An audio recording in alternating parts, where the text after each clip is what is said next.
So, when I started working on the storyboard beforehand, I kind of took the time to look at some of the reference material I had available. So, some of the inspirations that our director Zan had, and some of the early development drawings that she had done.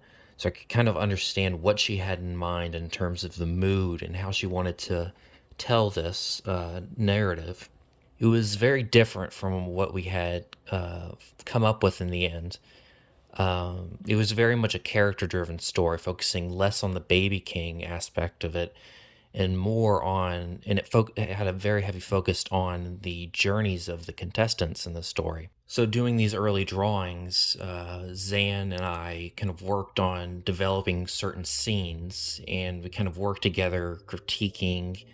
And after we kind of decided to cut the backstories, we decided to instead add a bit of narration as they were entering the King's Hall.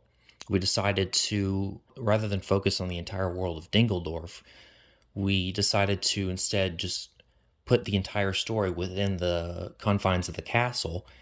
And instead of showing the backstories of these characters, we decided to instead have them narrate, not necessarily in a way that would be heavy with exposition, but in a way that would allow us to know who they are. I was very adamant about when drawing these storyboards was giving them a central character to focus on.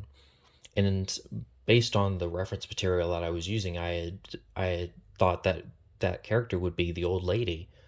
And in a lot of early storyboards, I did my best to kind of make sure that a lot of the story was told from her eyes and that you could kind of see the story happening from her perspective. But as we went along, the story kind of naturally moved away from her and towards the baby king as the main character.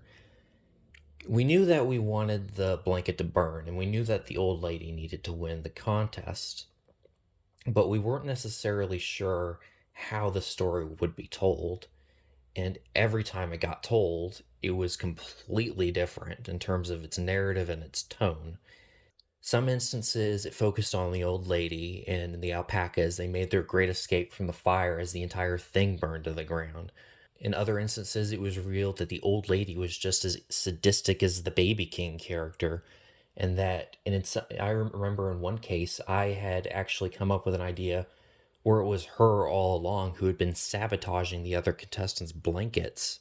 That was ultimately scrapped because someone had pointed out that it kind of, her being evil kind of went against the original themes of the importance of doing things fairly and putting in effort into your work rather than just cheating.